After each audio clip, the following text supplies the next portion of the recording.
All right, guys, so I'm here with Alex Romo. We're going to go over our full game evaluation. So whenever we look at a new player, what we want to do is kind of understand a little bit about what goes into their current status of their game. So having known Alex a little bit about your game, you know, it makes my job a little easier.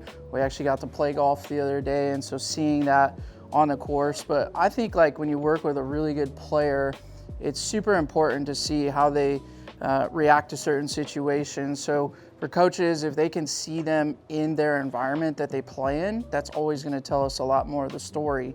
And then when we pair up with 7-2, this ability to kind of come inside and look a little deeper at some of these impact variables that affect your shot shape. And so we're just going to go through our evaluation today. But as you sit here today, how do you feel about your game? Obviously, you've been a professional player, you've played some big events, but how does it stand today as far as where your game's at? Yeah, it's pretty rusty. Just returned about 10 days ago after Nice. a couple months off. Sometimes it's nice to have a hard reset like that. And I have played some good rounds over the last week, surprisingly. With us? Yeah, just yesterday we had a really good round, but the ball striking is less than immaculate, and my understanding of cause and effect is 5%. I'd say it's been a good 4 years since I had a set of eyes on me consistently, and certainly haven't really had lessons, and definitely haven't been practicing on the range with the camera and checking different angles. I've pretty much just been swinging naturally for 3 to 4 years, and when I do play golf, it's just that. It's playing golf with no warm-up and no practice after. Yeah. So it's pretty sloppy. I get away with it, I guess, just from a lifetime of experience with the game, but there's a lot of potential that we have not tapped into that could use some direction in terms of, I'm sure there's going to be some swing things to maybe address or clean up. We're going to blow the whole thing up. Yeah, everything I thought I knew, we're going to probably get rid of in about 5 minutes here. It's that easy. So I think that's great, right? And having known you for a while and stuff, and kind of being able to see your journey. But for those of you, for those that don't know, who you are and stuff, I just like a little background about, what your journey's been like as a mini tour player, professional, and kind of where you want to go from here. Yeah, man, I have played a lot of golf. I've played since I was 5, and collegiate golf for Cal Poly San Luis Obispo.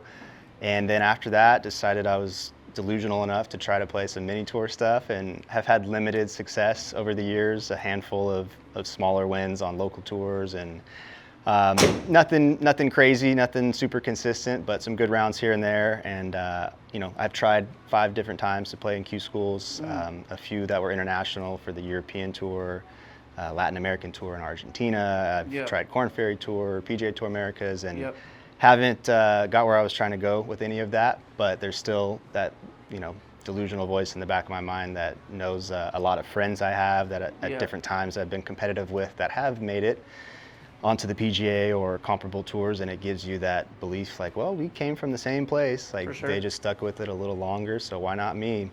And over the years, the journey kind of pivoted away from it being all about competitive pro golf and moved a little more into the social media content marketing, and that's been incredible. It started as a thing to fund the pro golf dream. I felt like I needed to self-market because I wasn't probably the type of guy that would get picked up by like a country club, a wealthy individual, and here's $100K, go play, kid. I just wasn't that kind of a talent, so I felt like the internet and its ability to post free content as much as you want was a great opportunity for me to just show what I was doing. And didn't happen quickly, but between the years of 2016 and now, it's slowly grown into something that, at one point I was able to get funded to go play pro golf and Dakota's Tour and Q schools and things like that with certain brand partnerships. So the last couple of years, I've leaned more in that direction, which is what I was sharing earlier is, partly the reasoning for not having a coach or practicing much is it just was inexpensive, in terms of money as well as time and energy, and I felt like I had some other doors that were opening for me, so kind of drifted away, but never that far away. There's always, just 1 or 2 good rounds away from thinking, let's find a Q school or let's find something else to play.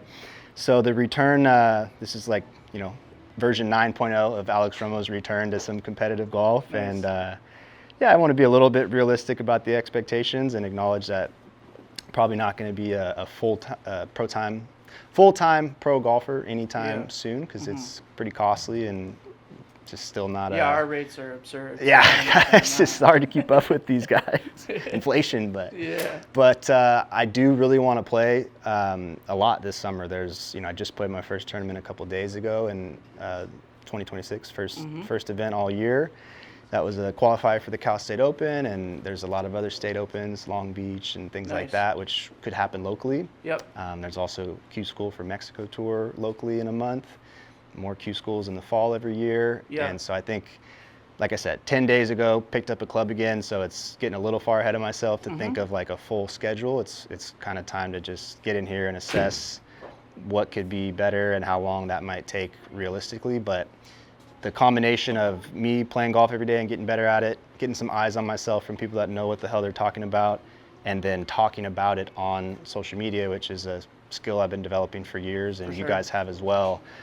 It can be a lethal combo with consistency, and I have a feeling that one step at a time, one foot in front of the other right now could lead to some pretty exhilarating places this year where I might actually have a home on a tour somewhere by the end of 2026. That would be the goal for sure. So I love it. And I think it's important for us as coaches to kind of understand a little bit about what your goals are, what's your direction, where you want to be in 4 months and 6 months and a year, so that way we're holding ourselves accountable. Is like we have a measurable goal that we can check in and say, okay, this is where we're at, this is where we need to get to, right? And so like our process is all about measuring instead of just making these guesses or working on swing. It's like there's more of a comprehensive approach to it, which is why we employ the platforms and use the tools that we do, so that way we're not guessing, right? We're able to actually use some of the best technology, whether it's TrackMan here at 7.2, or we use Sportsbook's AI, which goes into like 3D metrics, which if you're a golf nerd, then you're going to really enjoy that part. And I know that you have a much deeper understanding than the average guy. And so for us to kind of leverage those tools and use them and show you kind of maybe what's changed a little bit since the last time you took lessons, because it has been a while. And then I think the final thing I would say is you have a good solid DNA. It's not every day that we have a player that comes in that's had mini tour success in different, all over the world, really. That's just not what the average guy is doing, right? But I think the average guy can kind of relate a little bit to the frustrations and getting to those next steps into that next goal, right? And being able to break through those barriers and those plateaus. And so today we're going to go through that whole process and see. So as far as our process, what we like to do is first thing is just kind of get to know the player. We know you a little bit, and so hearing a little bit more in detail about what your passes look like in tournaments and stuff is great. So I kind of already know that. Obviously, how you feel about your game right now. It's been a little while since you've it feels like you're kind of starting the journey again to ramping it up to a competitive level of play. You already played in a tournament, and played a decent score, so it's not like you're miles off, and so today's not going to be let's blow the whole thing up. It doesn't work. I think today's going to be a measure day and kind of let's see kind of where we need to go in order to get the goals that you have. Yeah. And so, I think with that being said, like, really starting off with just your body. I mean, I know you work out regularly and stuff like that, but are you dealing with any injuries or anything specific that I should know about that's kind of limited you in either your past coaches and instruction or limits you today? Yeah, just mental handicaps. Well, we can get some Fireball in here, and then we can really kind of address that. Sports psychologist Jack Daniels, right? But I think that's a great point too. Is like how you feel about your game is very important to me, right? If you're feeling like, hey, I've still got to get through these plateaus, and maybe it is a little bit mental. I think as a coach who kind of prides themselves in the biomechanics of the swing, I think I should lose my job if I just tell you, hey, dude, you need to shrink, But I think it's definite. something that we want to know, because that's how you feel about your game currently, and so it's something that we can address as well. Yeah, too, I mean, it's a little bit of a lifelong history of just self-deprecating humor that's For sure. somewhat rooted in reality and Yeah. somewhat just jokes. But yeah, as far as physical injuries, there is something going on that's plagued me for like over 10 years. This sternoclavicular joint basically was degenerating on me right when I got out of college, and that took me like 2 years to go through stem cells and heal before I was able to golf again. And just in the last month, that flared up again out of nowhere, which is pretty frustrating. It's not bugging me right now golfing the last month, which is great, but sometimes when I start swinging harder and opening up that chest more aggressively on the follow through, it's just like an unstable joint. But I'll let you know if something crazy happens with that. But right now, I don't think it's worth acknowledging for any swing stuff we've worked on. Yeah, for sure. And we'll kind of go through a little bit of our tests. But the first thing we like to do is just kind of watch you hit a variety of shots. So we just start with, I know your shortest club in your bags are 58. So I'm going to have you hit a 20-yard shot and a 50-yard shot for me. So let's start with that. Yeah.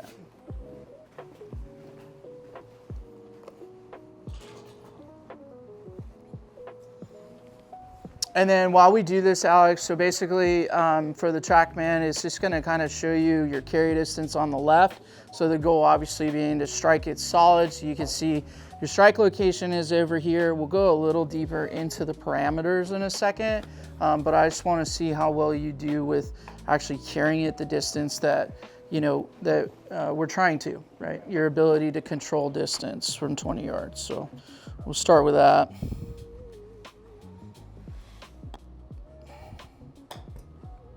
And then, when we fill out before you come in with your questionnaires, like areas of your game that you feel like is the strongest versus the weakest, and we really separate these things out. So you have, putting, obviously, chipping, and then wedge play sort of is covering more like what I would say is distance wedges, right? So you talk about like from when your longest chip, let's say that's 20, 30 yards. We start getting a little more above the waist to call those distance wedges, not quite a full swing.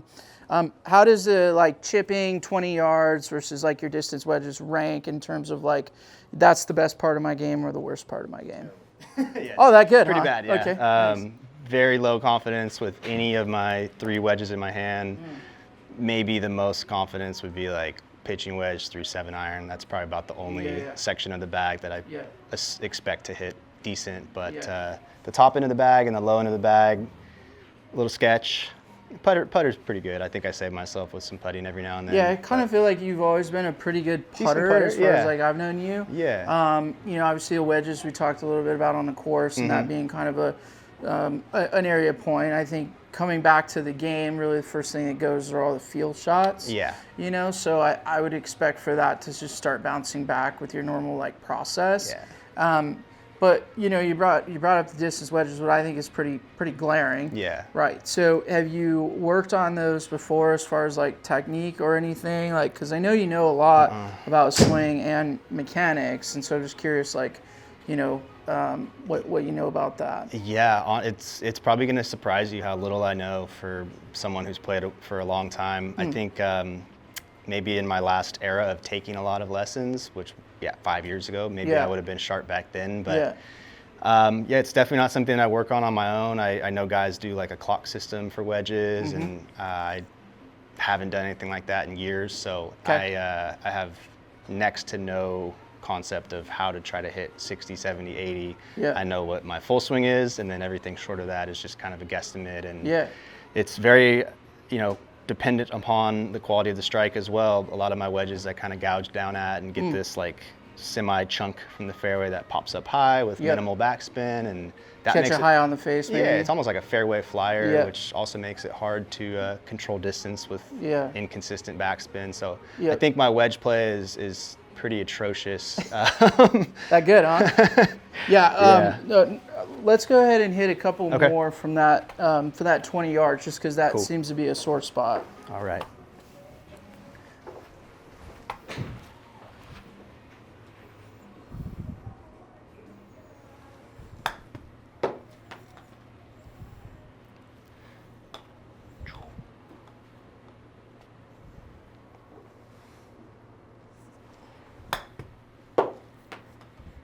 And then I think the cool part too is like we'll go over a little bit more of like practice tools. Like, Yeah. you know, here's you have this great sort of combine style stuff, but it's more new style where you can select random distances from any distance. So you can work on any club.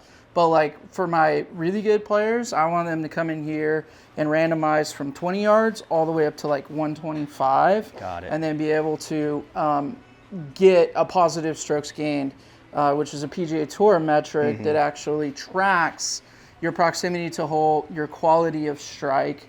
All of those things kind of go into seeing how well you're doing right now, but also improving, right? So here we're going to measure, so you can look at little things like, you know, your carry. Well, 16 yards is, you know, short of 20, right? Yeah. So for a tour level player, like we need to make sure we control that carry distance shot to shot. Right. And then my golf brain turns on and says, well, what prevents us from doing that mechanically?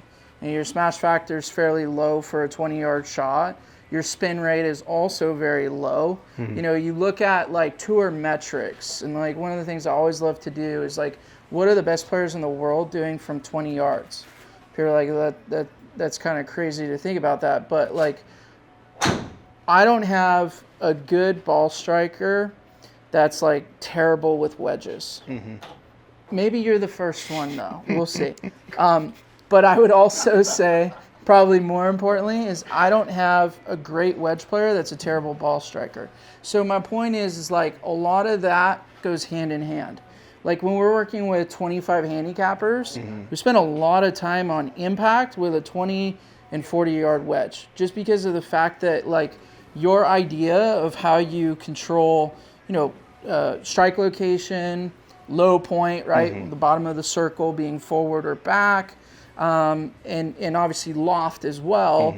And your release is also part of that. So it doesn't really change a whole lot from a 20, 40 yard shot to an 8-iron in terms of the fact, like, if I see a 30 handicapper and he's, you know, pushing backwards and adding loft as a result, he's going to blade him and do all this stuff. It's like not all of a sudden when he gets an 8-iron is he just like perfect at impact. It just doesn't exist, right? Yeah. The same thing with a tour level player. Like if you don't have good dynamic loft at impact, which gets a little bit tricky, but just think of a little bit more in sort of layman's terms as like forward shaft lean and controlling the loft, the angle of attack. These things are all influencing the launch direction and the spin rate. So like perfect example, your launch angle on this 16-yard shot, 35.6, and your spin 33. Okay, you caught it a little bit high on the face. We know that we want to get, you know, kind of towards the third groove as far as that, you know, best strike location. Okay, because that's going to help kind of lower the launch a little bit. But we also want to see a much higher spin rate, you know, and so to see that, I know it's only one shot, but I mean, that snapshot right there tells me like we may have some issues. So I'll continue to go through our whole evaluation, but that's an area that you and I are going to want to focus on like pretty heavily. Awesome. Because it's going to help you out a lot. Cool, man. Okay, so we're going to do 2 more for 20 yards All to right. see how well you adjust to that. Okay. And then we're going to go to 50 yards. Awesome.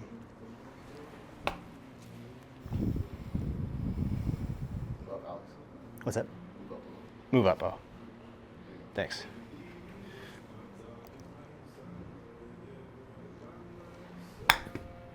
Chunked it.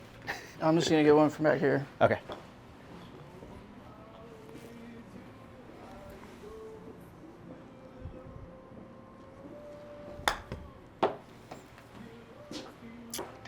And you see, like, you know, that one you struck a little lower on the face. Yeah. So the launch angle comes down a little bit more towards, like, so tour average on a 20-yard wedge, we should tell you that, is the launch angle is going to be anywhere from 27 to 31 degrees on average. Okay. I really like to see sub 30 on those wedges, just with a lot of spin, right? And so your strike location is going to influence that. Your angle of attack is going to influence that. The ball you play is going to influence that. I would say typically indoors, we're not seeing those ripping little wedges because we're hitting off of a mat, right? So it's not terrible to see it only at 3,300, But when I see the launch at 36, I'm like, dang, that's an opportunity area. It's a nice way of saying that we need to get better. Let's go ahead and go up to 50 yards. Okay. So like, what do you do for 50 yards as you start to kind of get into these, really important control shots? Right.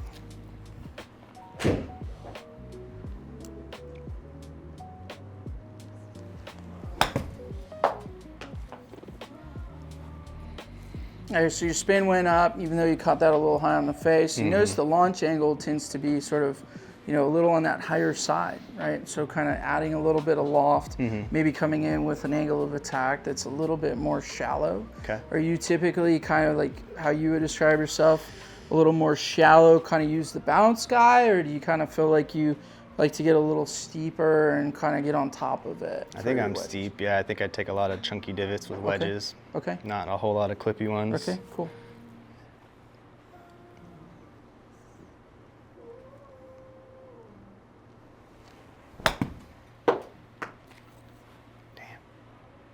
Yeah, fairly consistent. I mean, obviously, there we didn't hit our number at 50, but, the launch angle, the strike location, those tend to be kind of consistent on that higher side. Obviously, that one's caught higher on the face, but. Yeah.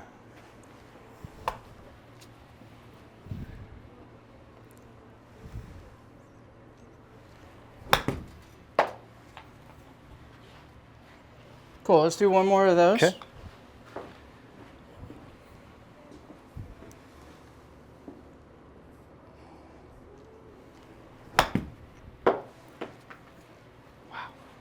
Awesome. So the next thing we're going to do is look at a full 8-iron. Okay.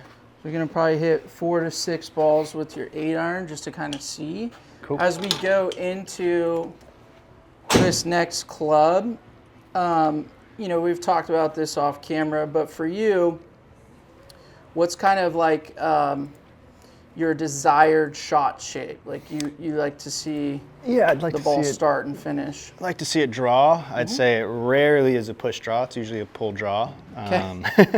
Not good, but that's how it comes off. Yeah. But yeah, I don't like seeing my irons fade. I'm not used to it. I'm not aiming for that, so it usually misses the green if they fade. Right. All right, couple full 8s, yeah? Yep, full 8-iron. Cool.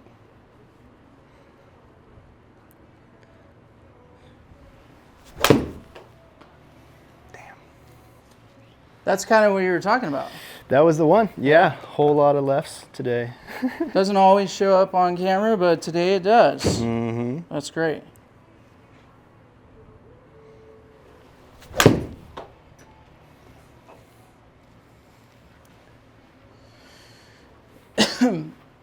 Do you feel pretty educated on these basic numbers? I know, like, for most people, when they first come in, they don't really understand a little bit, but you feel like you kind of know some of those? Yeah, it's actually been a while since hitting on any kind of monitor. Club path being minus 0.6, does that mean it's going left at impact?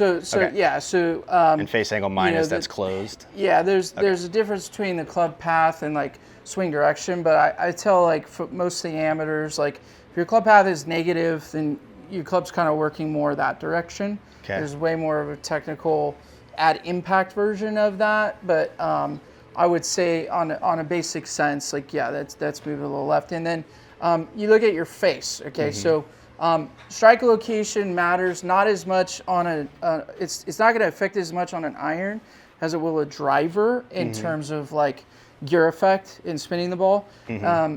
But I still want to know, you know what I mean? So like that one's hit slightly in the heel, but if you look at the face angle, it's minus 2.2.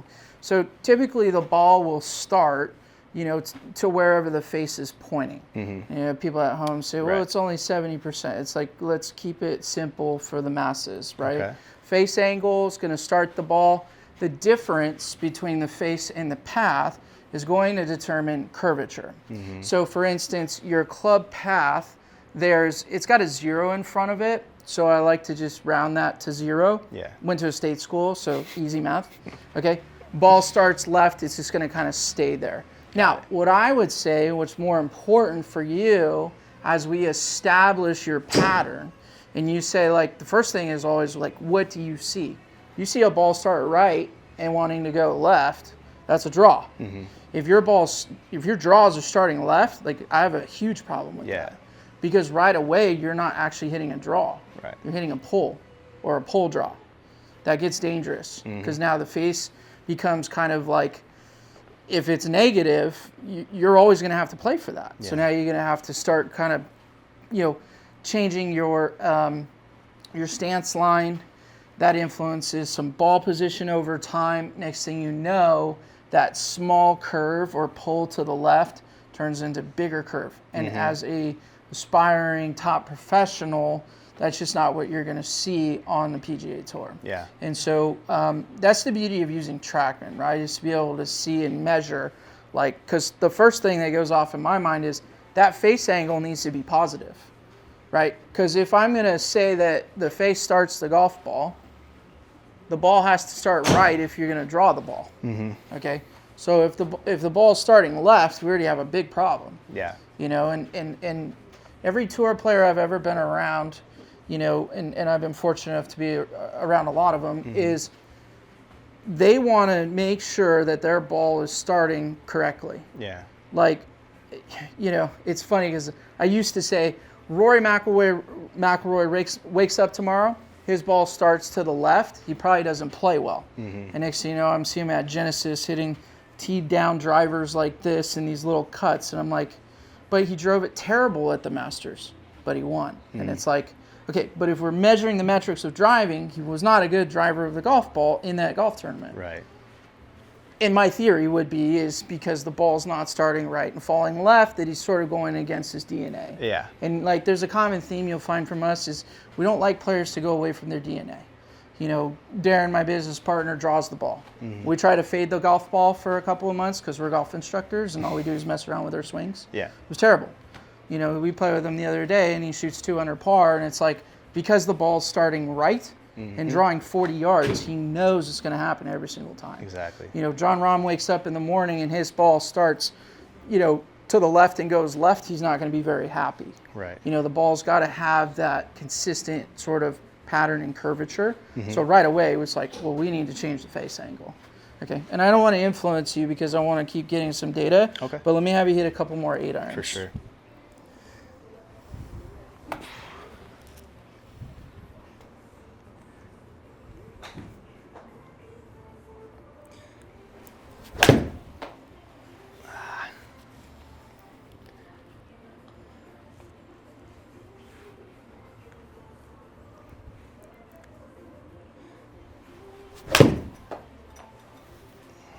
Boy, are you consistent. Yeah, that's insane. That's like the first thing you look at a tour player, right? Like their face angle is when it within 1.5 degrees every time. Their club path is within 0.5 every time. You have a pretty consistent pattern here. The problem is it's not what you want. So now you're going to have to either start opening up the face subconsciously because I told you the ball needed to start right. That would be a big problem. Or you're going to start aiming more right, which is most likely. Then you start getting, and like when you look at tour players, like the one thing that always has stood out to me is how obsessed they are with setup, right? And it's like amateurs don't even think about setup, but a tour player is obsessed. Like you see them on the range on Wednesday or Tuesday when they get on the range and they practice.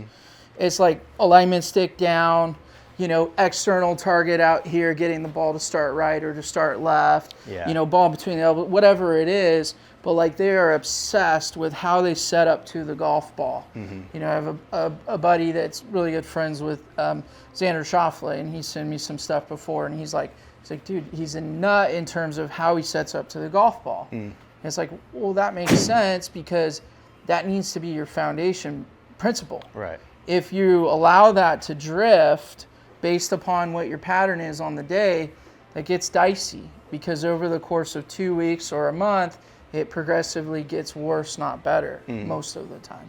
Gotcha. Okay, so I'm going to stop beating you up and have you hit a couple more. All right.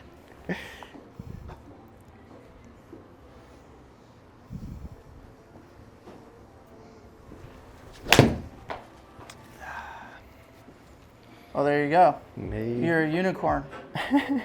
So if you look at the path there, 0 in front and a 0 in face. Like we take a picture and call you a unicorn.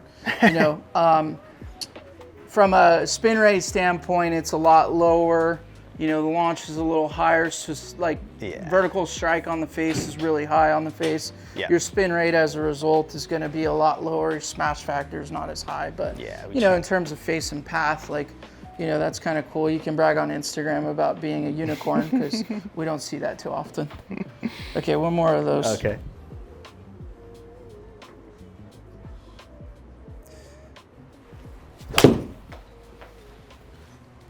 And that's the first one where the ball actually started on the right side. And the problem with that is that you have the face at 2, but you have the path at 2.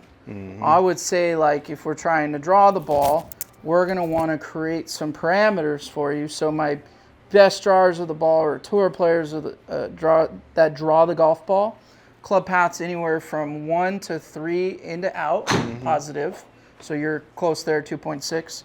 You think of the face as being half of that, at a standard attack angle is going to draw back to the target without crossing over the pin, right? Which if you worked with George when you were younger, like you understand the importance of making sure that the ball doesn't cross over a pin. Yeah. You know, predictable outcomes. That's what we're looking for. I would just ask you and see, like, do you try and do, obviously you saw several balls start left, go left. Right. Were you doing anything to sort of try and change those numbers? Yeah. Normally I won't coach a player at all during the evaluation, but, you know, obviously we were talking about it. Yeah, I was just trying to open the face at a dress. That's the only thing I do. Nice. So I just failed miserably in making sure I didn't influence my player. That's great. Yeah, and that was the first one that was different than any of the other ones. Yeah. And I would say, like, but this is what you're going to go through when you're on the range.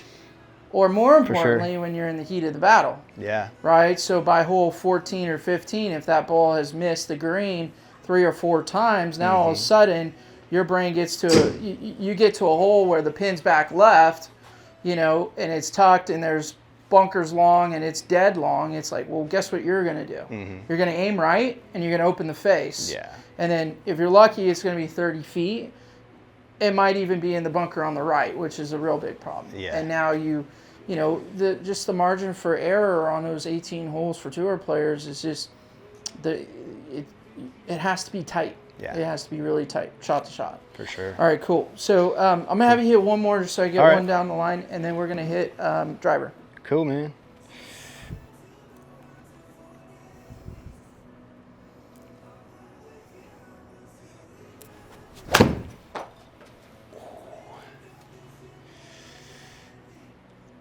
Give me one more, Romo. Okay.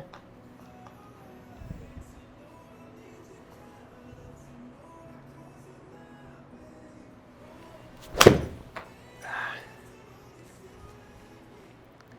little thin. Yeah, that was thin. Let's do one more to see what we can kind of. Okay.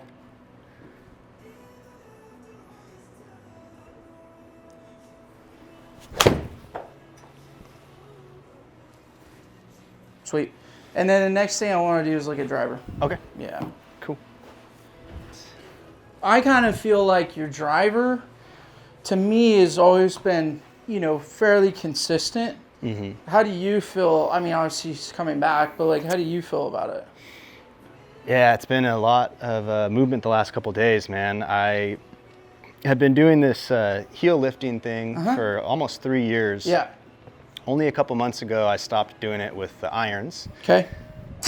And then 2 days ago, after having a day where I hit like 11 balls left at Sterling in a practice round for the tournament, the next day on the driving range, I just stopped lifting my heel, and then all of a sudden I didn't lose any balls on the next round. So now I've had 3 rounds under my belt without lifting my heel, which is, again, first time in 3 years. Yeah.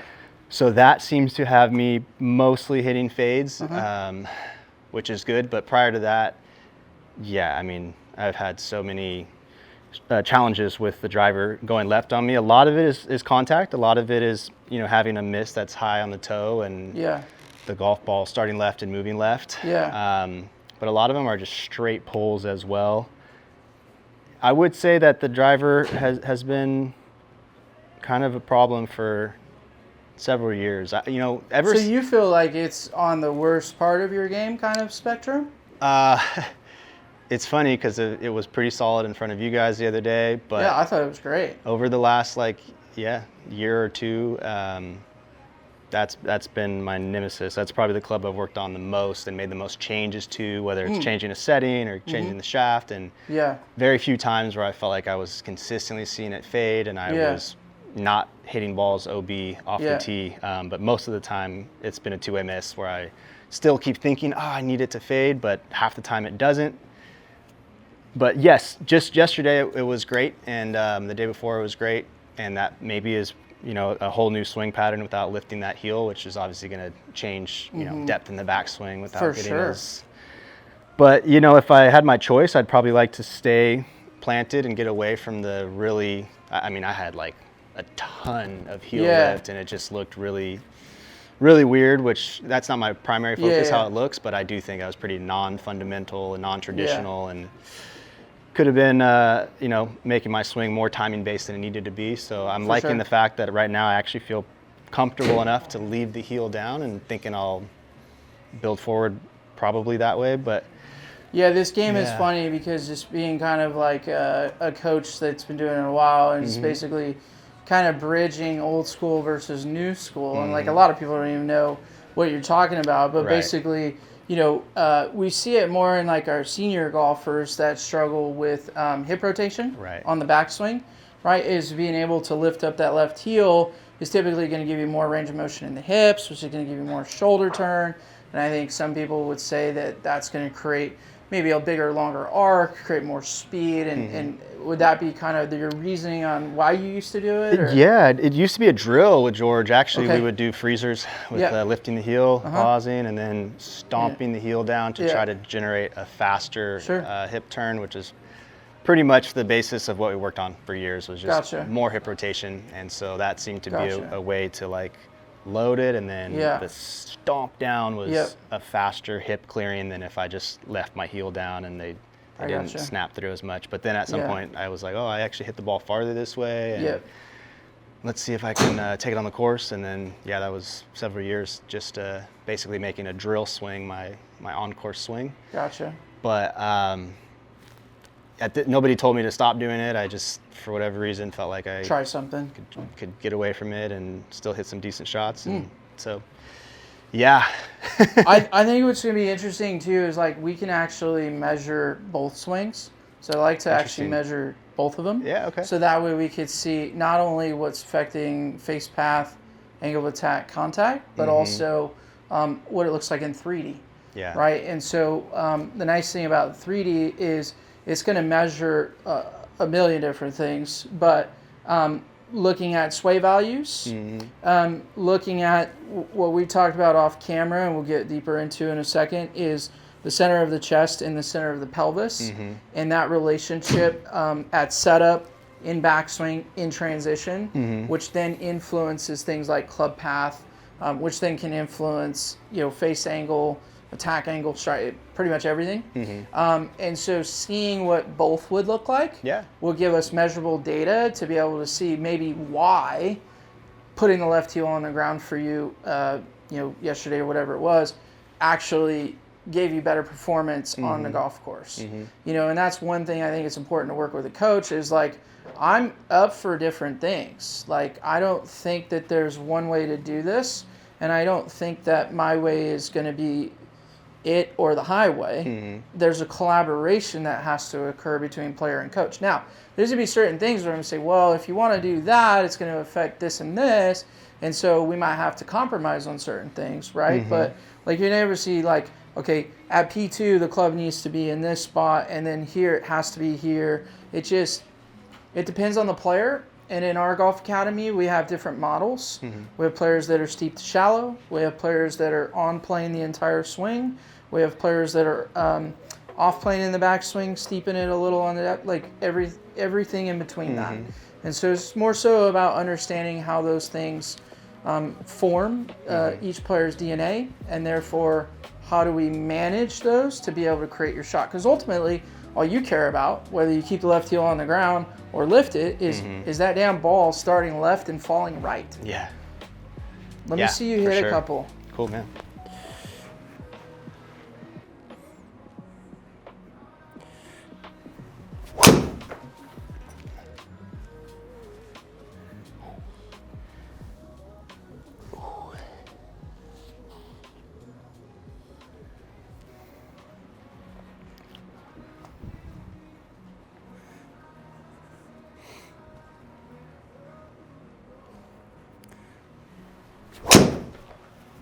Oh man, it's insane.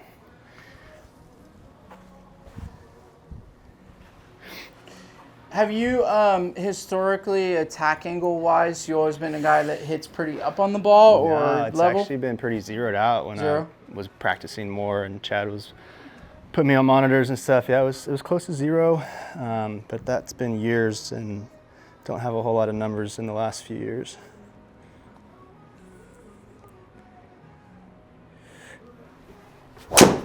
That's insane.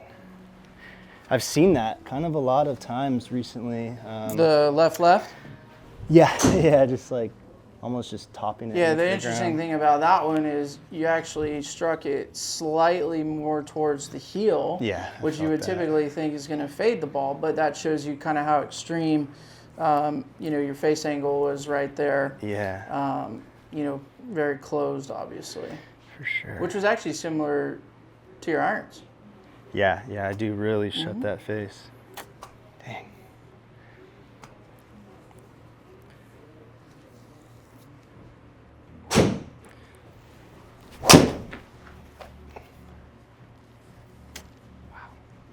Yeah, and that one, your smash factor, which is a measure of efficiency, is really nice. So I'm always looking at like how efficient are we on strike, and then when we do get one that's super efficient, like that's going to really tell us, what the ball's doing, right?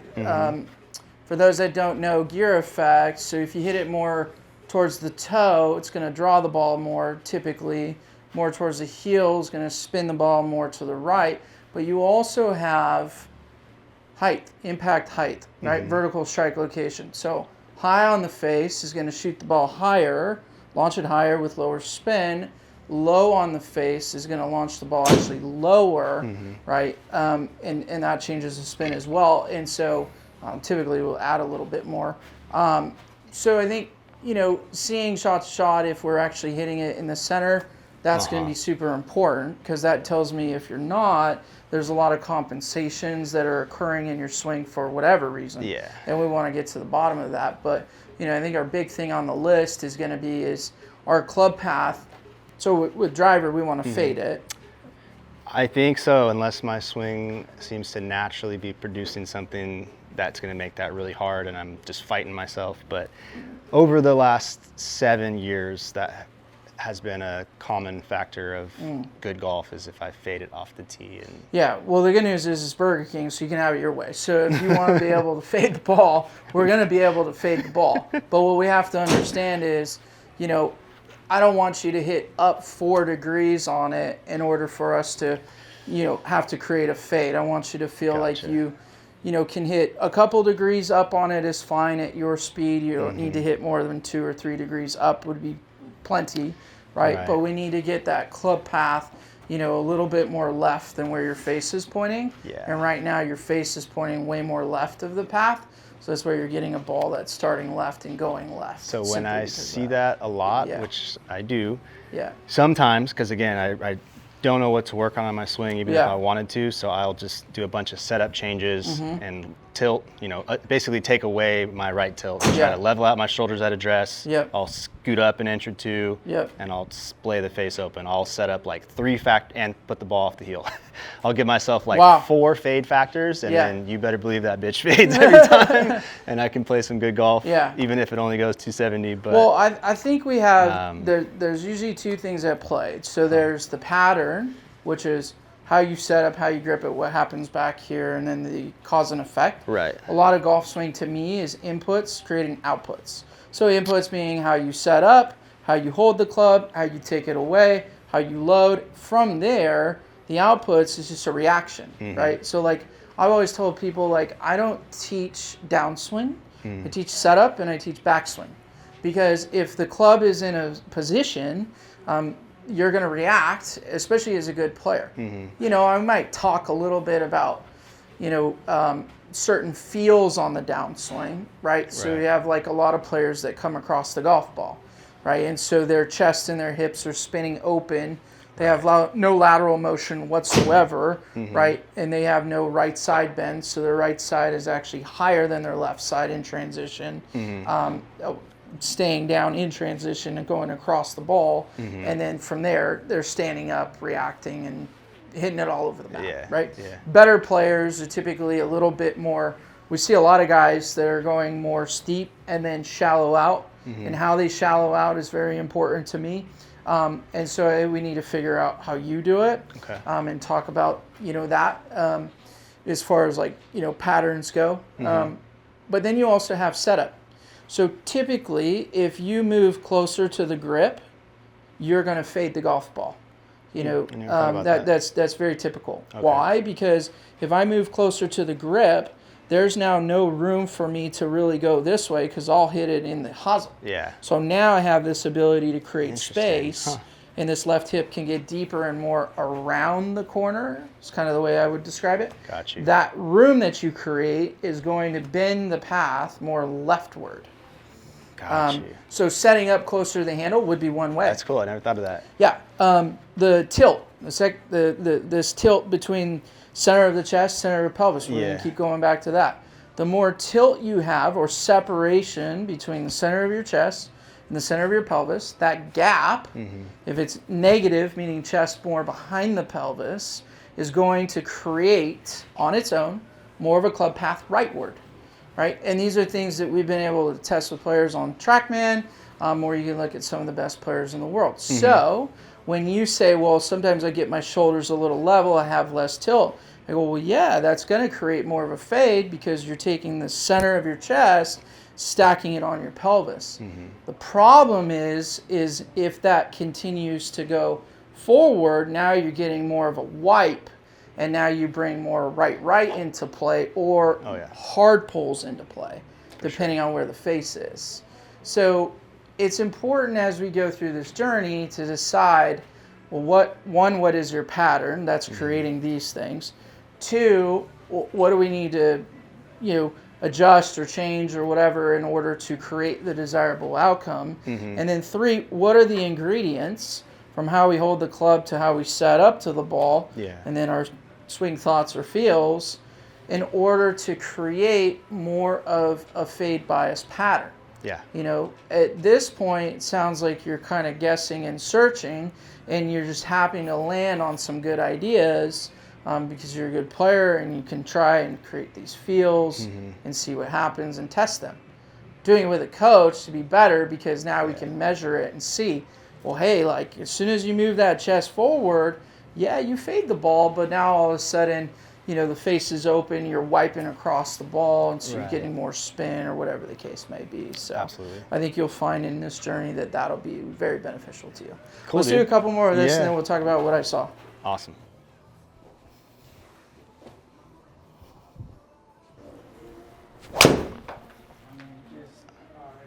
Just crazy.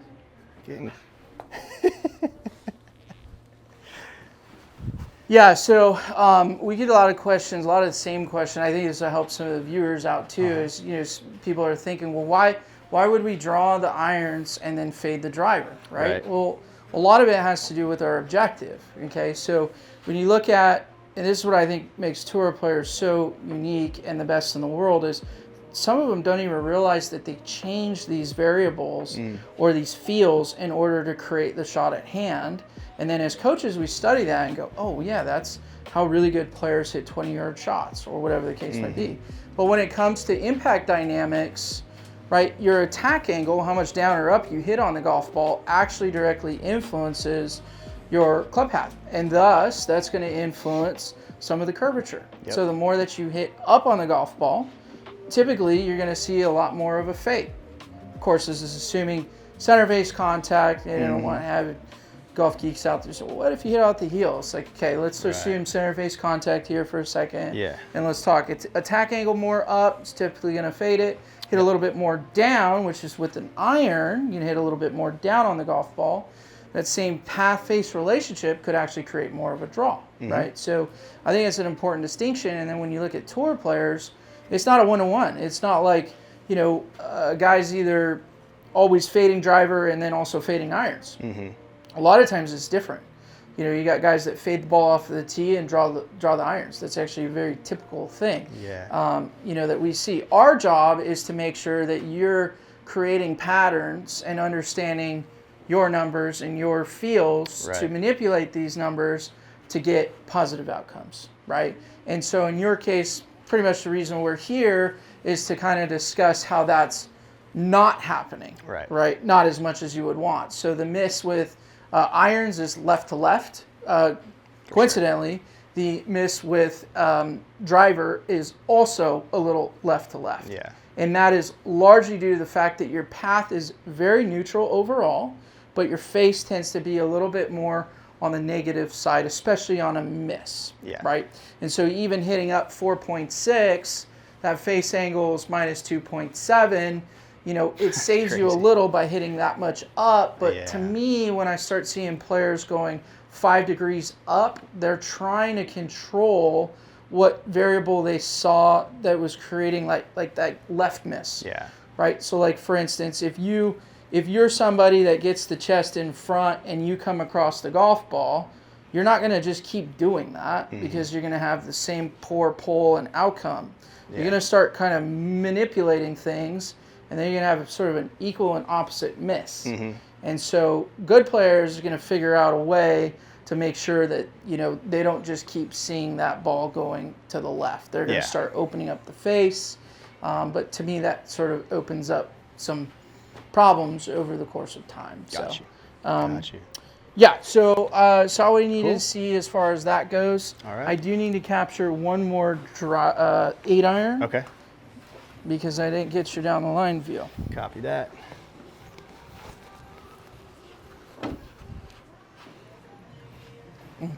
Yeah.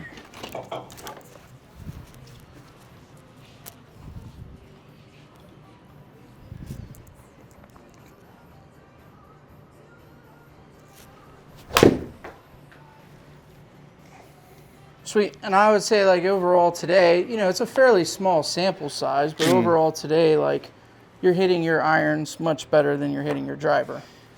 Yeah, that driver, I don't know if I hit anything that was even usable. Those are all bad. You had one that was 280 in the air. You know, that one wasn't too bad. When you look at the data, you know, and we can go through and chart out each of these things: driver, 8-iron, 20-yard wedge. But there are definite patterns. Not everybody has patterns.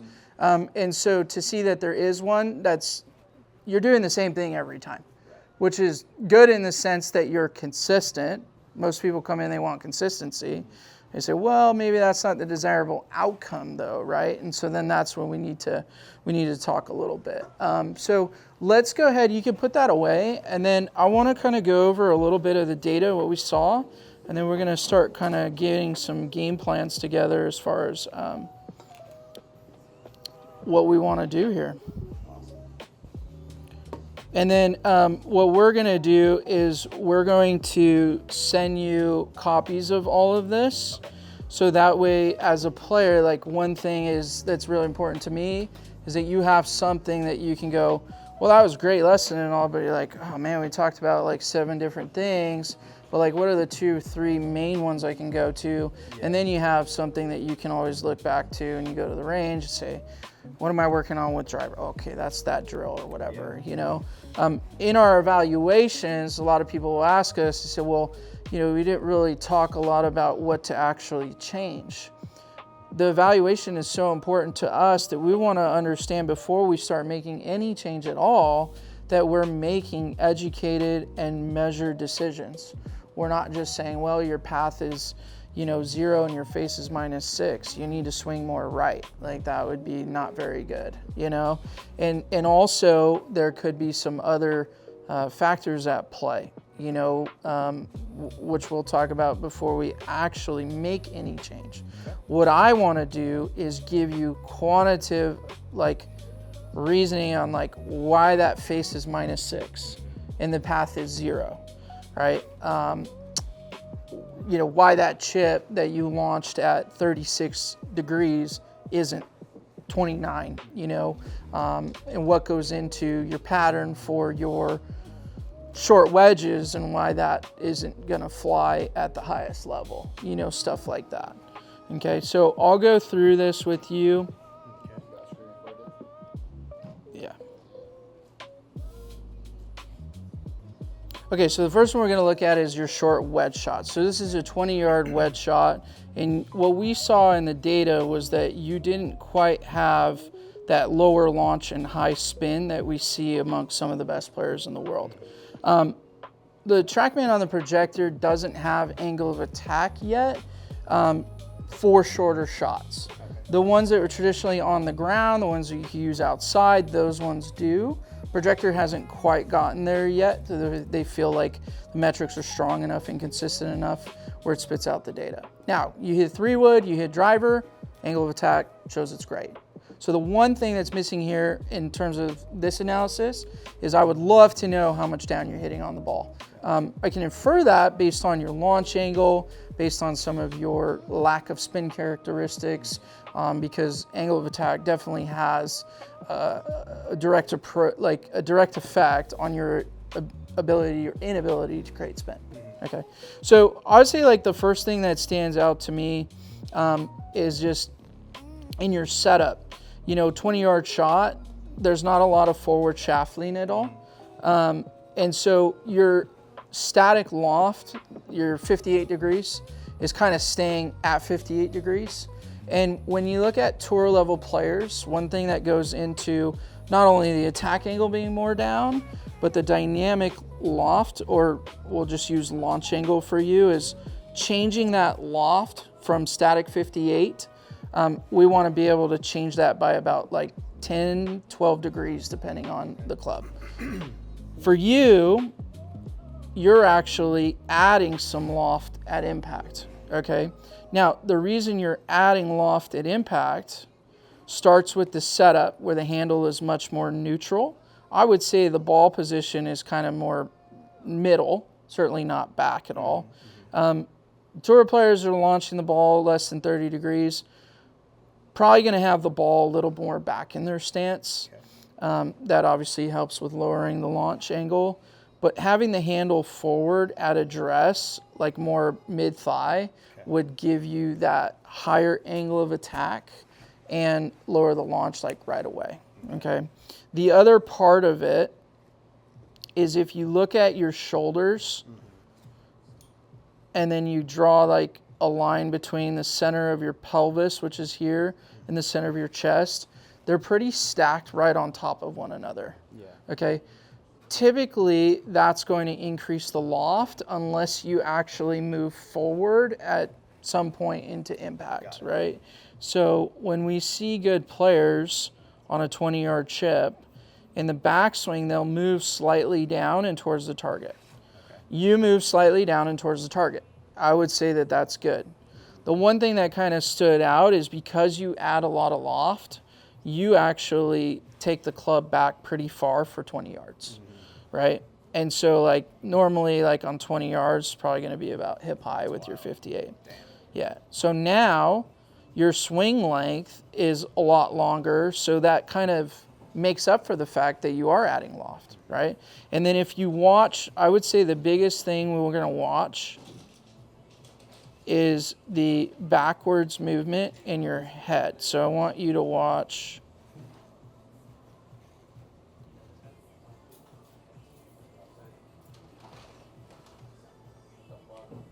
So you move a little bit forward, but then on the back, see how you kind of move back that way?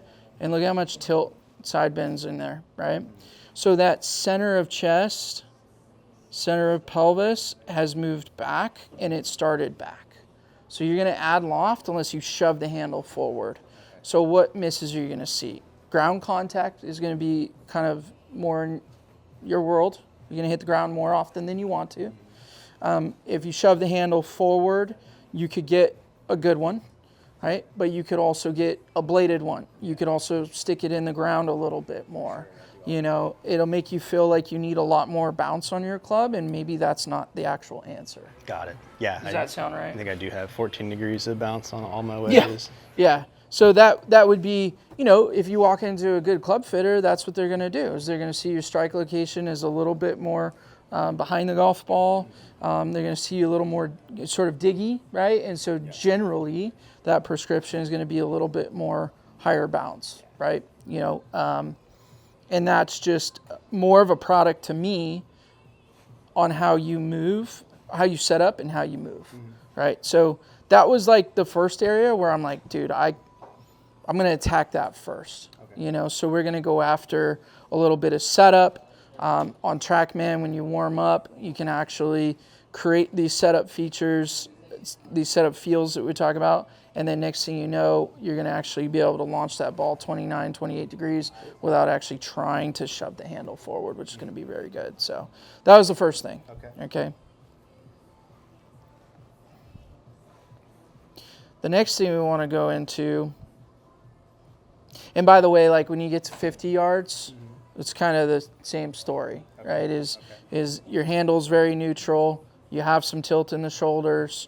You take the club back maybe farther than you should for a 50-yard shot, and then you add some loft by tilting back, and then you try and shove the handle forward. Really good chippers of the golf ball move forward, and they move up coming into the impact interval. They never move backwards. That's why you're not there yet. Gotcha. But that's kind of a cool thing because the opportunity is there for us to get really good at that. Right?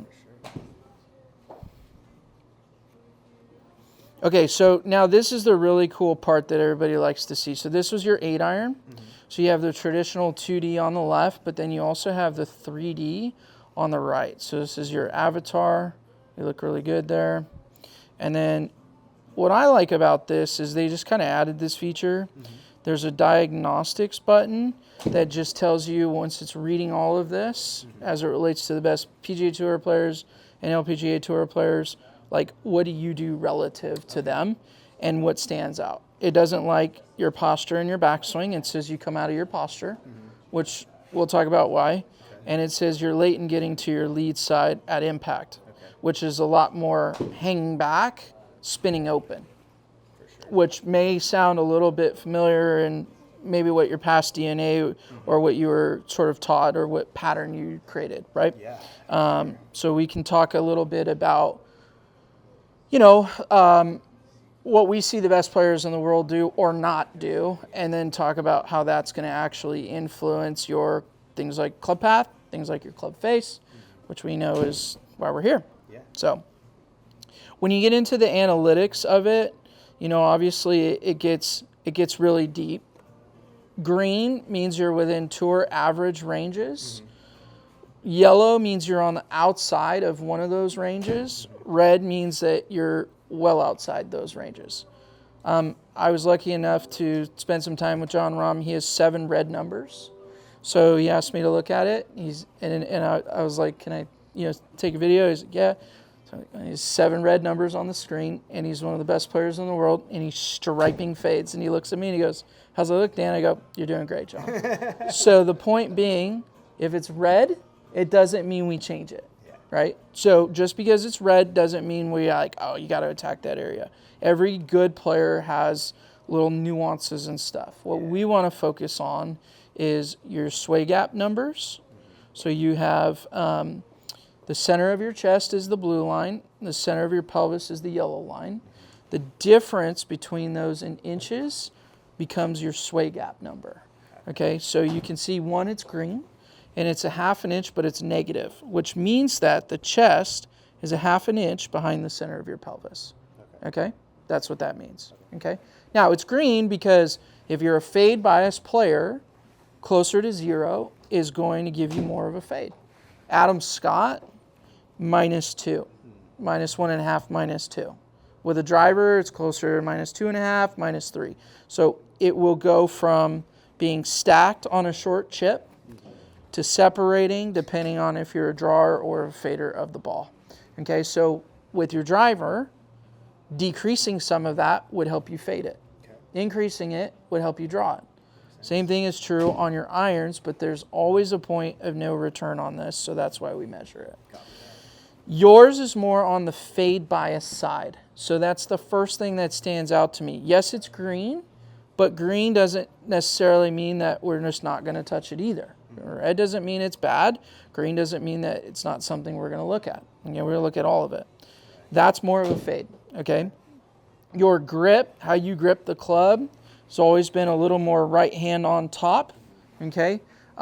Your left hand looks like it's fairly strong, but not like overly strong. But your right hand's definitely a little bit more like internally rotated this way. Yeah. Would you agree with that? Yeah, definitely. Okay, cool. But you know, you can see like your setup parameters, like the robot really likes it, you know? Hell yeah. And you're a good player, like it's not you're gonna come in having terrible setup, you know?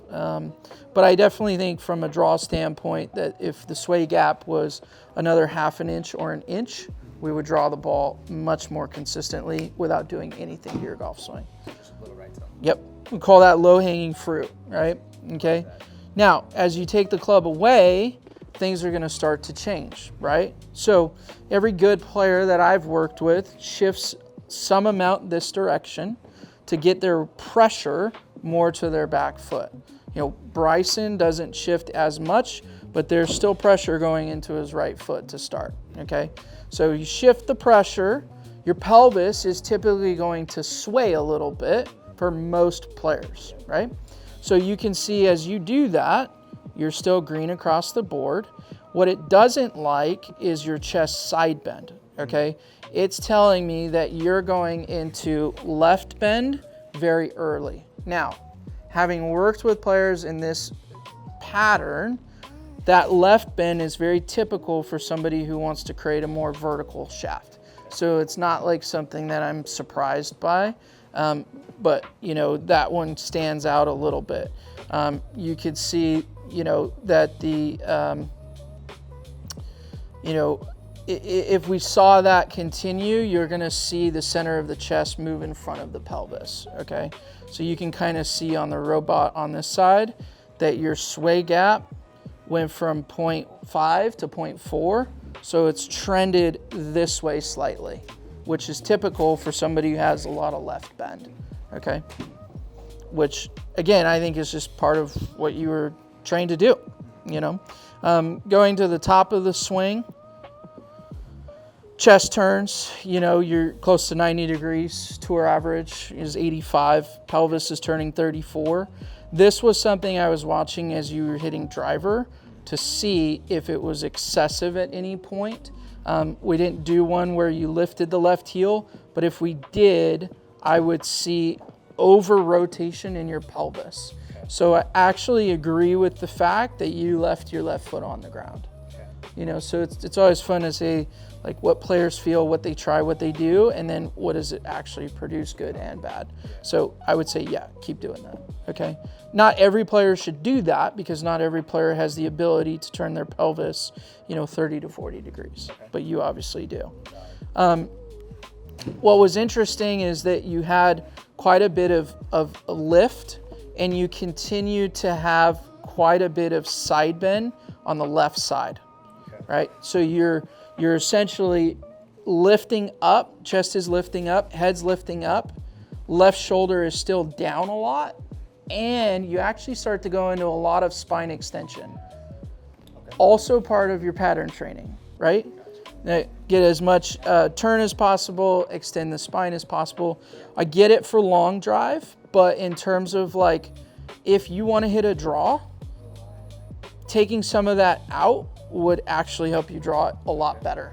You know, like you look at Adam Scott and some of these different players, like Scotty Scheffler has a lot of it, but he's not standing up to do it. You're standing up to do it, which is interesting because with the left heel, that's inviting more of that for you.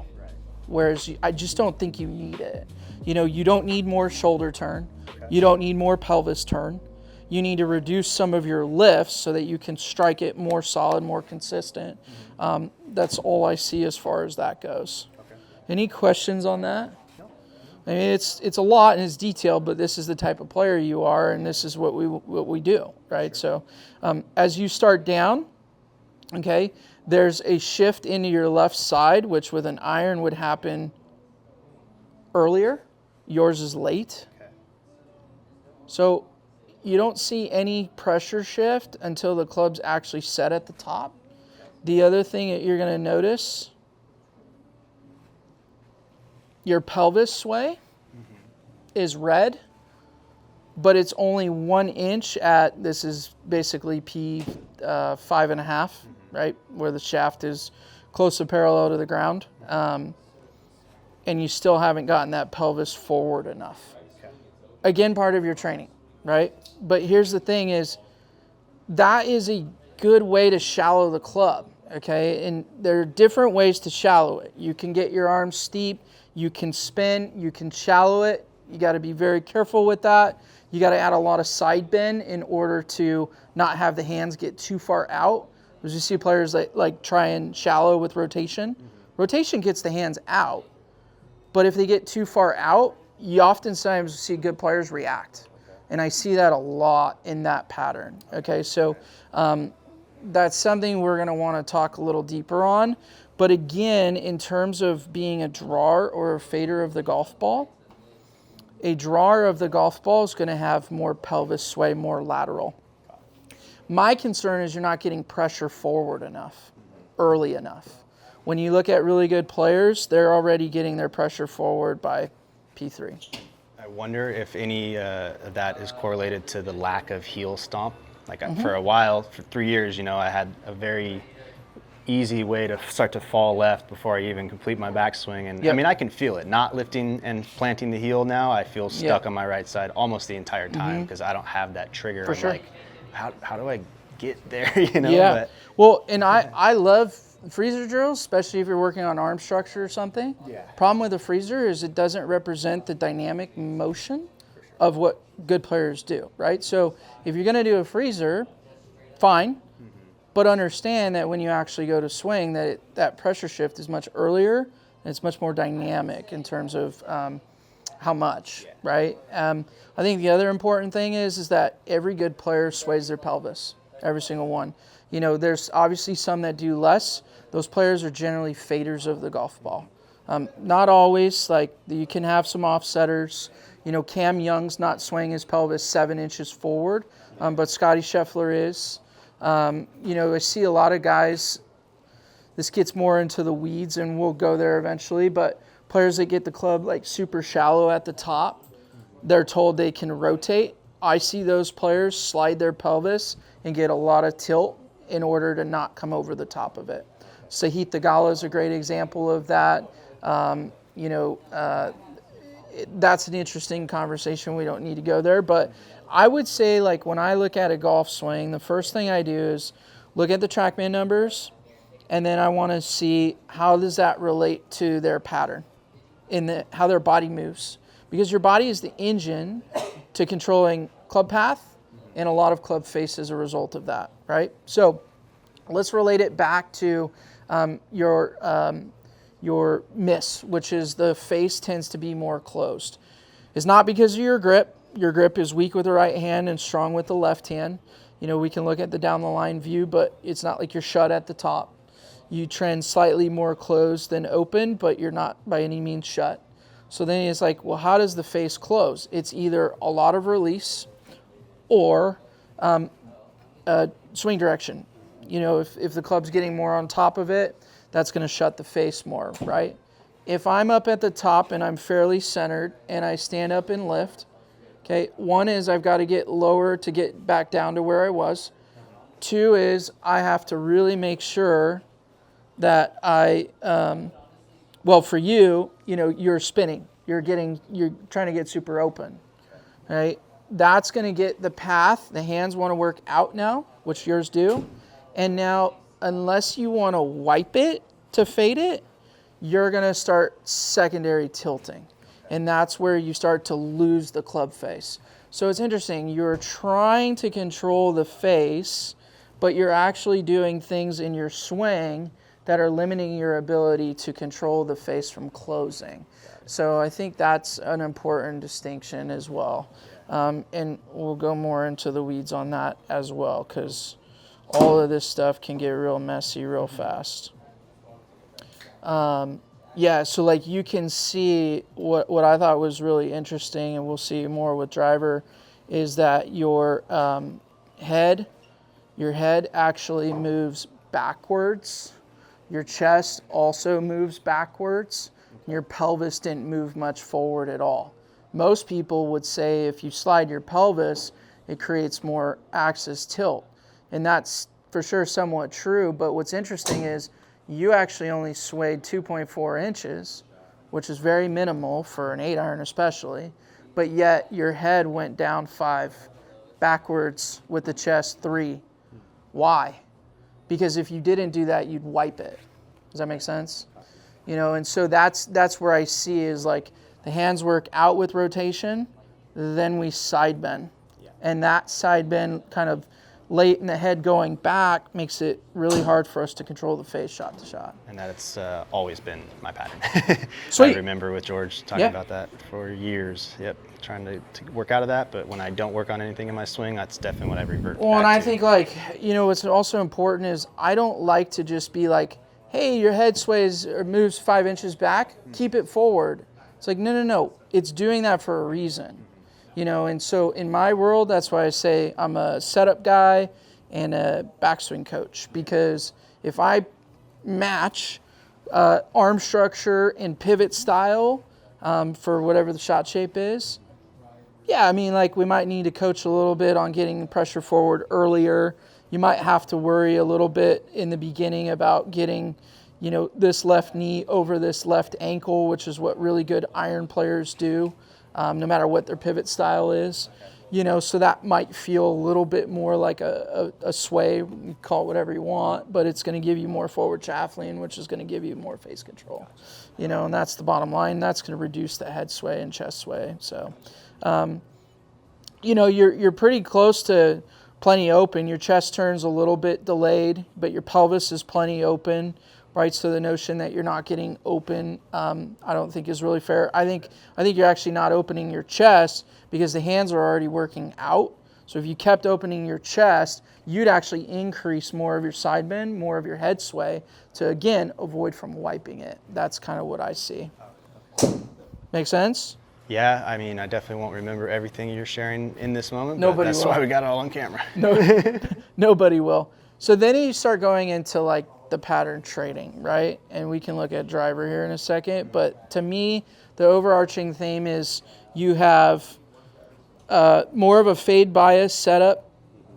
You then kind of have lift and thoracic extension going this way. And then you have a lot of spin, and then you react by dropping the head back and then side bending. Yeah, that all sounds familiar. Yep. Which then loses the face, right? So, and you can see like your transition order's a little bit out of order. You know, the chest and the arm come at the same time. Yeah, I never was very successful at leaving the hands back while starting to rotate and creating much like upper lower body separation. They seem to all unload at the same time. Yeah, and so like that would be something I would want to look at a little deeper too, because X factor, which is that ability to separate, is super important, being able to create the steep to shallow pattern. You know, and so we can talk about it. I mean, initially your X factor looks fine, but then you lose it. But that to me is because of the reaction that you then have from this hands working too far out. That's what I see.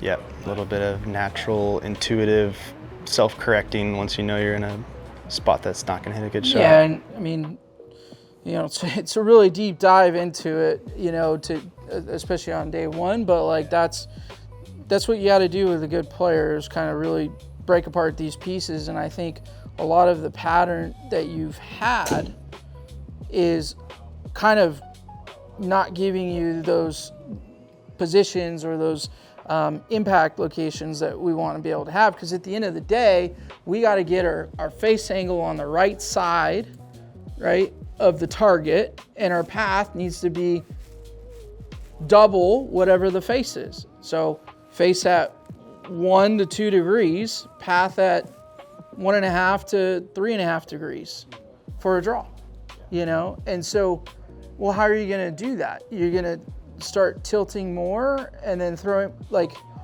that's where I really take TrackMan and take Sportsbox in the 3D and go, you can now test all of these different patterns against one another.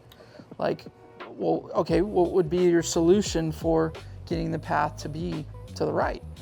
You'd have to do something because it's zeroed out and the face is left every single time. That's a problem, and then when you break it down, you start looking at this, you'll start to understand it has a lot more to do with how your body is moving than what your club is actually doing at the top or what your arm structure is. Gotcha. Okay. Cool? Yeah, man. Very cool. I'm going to go over driver real quick. No questions for me? Not yet. Sweet. You'll have them. I'm sure. Okay, so looking at driver, the robot says your posture is not maintained in the backswing and you have a reverse pivot. Nice. Everything else is great. So when you look at that, so let's go back to your sway gap. So sway gap is that chest to pelvis differential. Yours is at 0.8. So you're more on a fade bias, right? So you were saying with driver, you stand a little closer to it, you get rid of some of your tilt, and that's going to fade the ball more. So whereas with irons, it maybe prevents you from drawing the ball as much as you want to. With a driver, it actually is fine, right? As far as fading the golf ball, okay? Yeah, I just don't see anything major wrong with your setup as far as driver goes. When you start going back, one of the biggest things you'll see is the lifts. The lifts go way up. Your pelvis lifts, your head lifts almost 2 inches, your chest lifts 1 inch, and then you're going to start to see some things. Chest turn goes to 109, so all the things you're doing is definitely giving you plenty of chest turn. Rory's at 109 to 113, so it's you can do that. Here's what I don't like. You see this number right here? It says chest bend. Negative 15, okay? That's the thoracic extension, all right? Okay. Now, thoracic extension is definitely a fade bias move, but it's also a very steepener kind of move that you're going to have. Yeah, exactly. Having some of it, let's say less than double digits, higher than 10, the TPI guys, the Titleist Performance Institute guys, will tell you it's just a matter of when you have back problems, not if you will have back problems, just because of what you have to do to compensate for that. I am kind of in the middle on that because Scotty Scheffler has 12 degrees of chest bend, but he also kind of wipes it, but then slides 7 inches so he doesn't slice the ball. So it's there's obviously a way to do it. But historically, it's interesting, he's had some neck issues. So I think he kind of slides pelvis, neck braces this way. And so these things are all interesting to us as coaches. But I would want to take some of that out, not because I don't like spine extension, but how you got there. Gotcha. You're lifting chest, head, and pelvis. So yeah, long drivers are going to do definitely some of that. I don't think we need to be a long driver. I think we need to hit more fairways. That's kind of my thing, right? Now, if within parameters you want to trade some speed and do that, I think that's very valuable. Bryson does that, but with his coach, who's a friend of mine, Dana Dahlquist, shout out Dana, is going to tell you that they use Sportsbox to make sure that he stays within parameters. Because if you start lifting up 4 or 5 inches to create speed, yeah, you'll create more speed, but now you miss the cut at the Masters or whatever the case may be, right? So there's got to be a blend between creating raw speed, hitting the ball farther, and making sure you're still efficient, and the problem is you weren't efficient.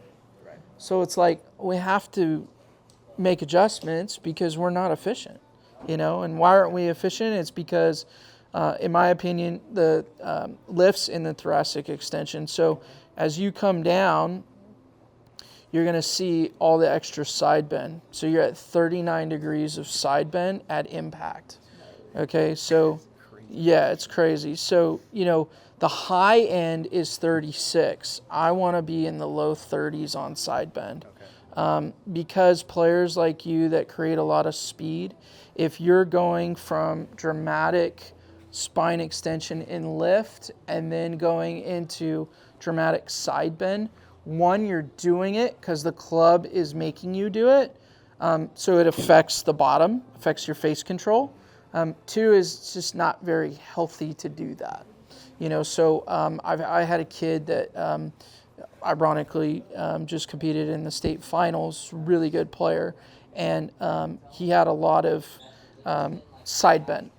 But we looked at his ingredients that were creating the side bend. We didn't just take it out and just say, well, you got to finish more like that. We literally said, this is why you have the side bend, and we watched it drop 10 degrees over the course of 4 months. That stuff's pretty cool because now he hits it better and he's protecting himself. And, obviously protect yourself first, but also like you're going to say, screw protecting myself. I just want to hit it better as a athlete, right? And so it's like we can do both, So why do you side bend that much? It's the pattern. So if you take the club up to the top, you're standing up, you're extending your spine, and you start to spin, there's a side bend that kicks in. Because otherwise you'd wipe it. So like if you just kept your right shoulder high, you would just feel like you're either going to pull it low pull left, or you're going to open up the face, you're going to wipe it to the right. And so we want to make sure that, that you don't feel like you have to do that.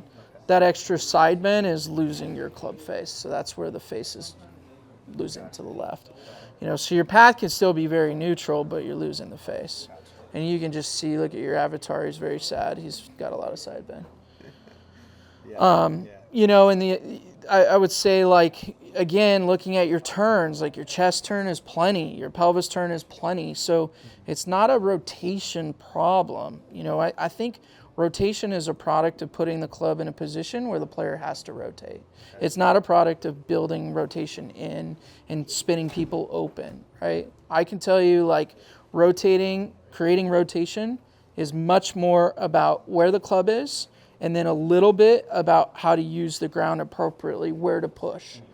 That's just physics. So I generally don't have to go there because I can put the club in a better position and train the body to move a little bit, more efficient.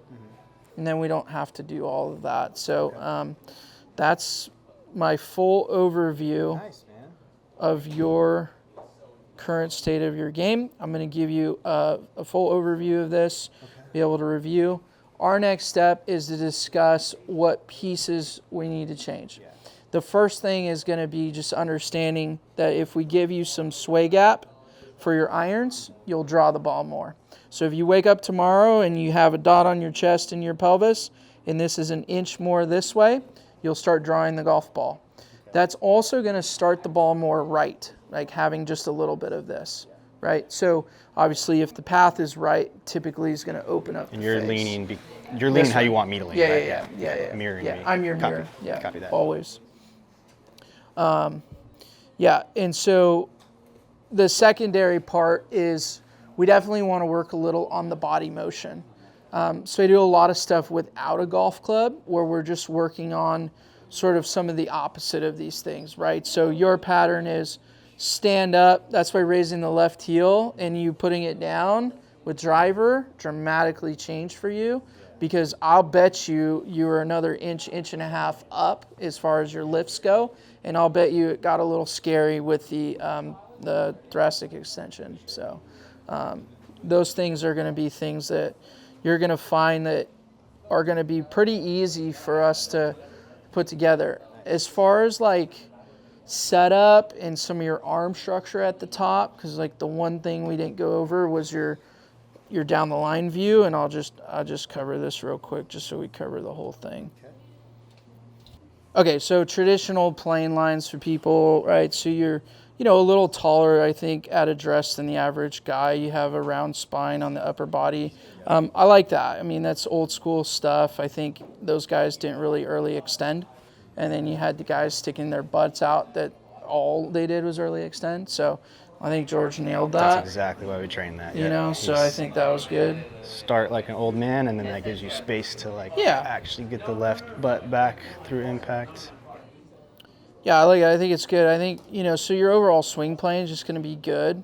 We'll talk a little bit about wedges. This actually was a wedge, I believe. But even here, so I want you to look at basically the top of your swing. Okay. And then as you come down, your hand path definitely wants to work way more out. Yeah. And when you get to a longer club, it actually is more dramatic. So we should definitely do that. But on a wedge, if the hands get too far out, let's say if you get a little too much depth in the hands, they're going to want to work out, right? And then all good players have it work some amount out. But with a wedge, if it gets deep and they work too far out, you're going to add a ton of loft. Okay. And so it's going to be harder for us to get that loft down a little bit. So that's something. But with the longer clubs, it's definitely more dramatic. Let me see if I can find those real quick. All right, cool. So from a down the line perspective, just so you that have that kind of overview, obviously we know your overarching pattern. You're very centered at setup. Yeah. You stand up a little bit, you extend your spine, and then from there we know that you have plenty of rotation, chest, hips, fine, but a lot of side bend, a lot of head sway back towards the target. And with an iron, that's just going to affect your low point a lot. Driver, you're going to hit more up on the ball, so you might like it and you might get away with it more. An iron, it's kind of hard, man. Especially from a consistency of contact perspective. But you're going to see you've had good coaching, so you're going to see traditionally your swing plane, which most people are used to seeing. I draw a couple extra lines, but this is more traditional. As you go back, club work's just a little in, it's fine. I think people are obsessed with the club needs to be outside of your hands and the face needs to be closed and the steepness. And it's dude, go look at JB Holmes. He was pretty good back in the day and he smashed the ball. Go look at Robert Garrigus, who's a great ball striker back in the day. Bobby Jones, we named awards after these guys, and now we're sitting there saying it needs to be this way. That's the part I don't like. All right, so we look at P3, which is a very good indicator on 2D for me and what the travel and the shallow of the shaft is. Mm-hmm. So you look at the top here, it's relative to the swing plane line, it's slightly more vertical. This is what, I love your arm structure. I think it's great. And then at the top of the swing, you have this arm lift that moves that way, and the left arm gets high. The reason that happens is because of your lifts and your thoracic extension. So as we run out of turn, we extend our spine to create more turn. And then as we do that, the arms start to lift up above our head, right? So this is why when we train the body, the arm stuff that we don't like maybe just tends to go away, or at least gets mitigated. That move right there starts to push the hands out. So you can see from 4 to 5, P4 to P5, the hands have moved out quite a bit, which is fine. Okay, that's your shallower, right? But you're simultaneously starting to drop your head back in order to prevent this club from coming more across the golf ball, right? So your shallower is that your head sways back and your chest starts to sway backwards as well.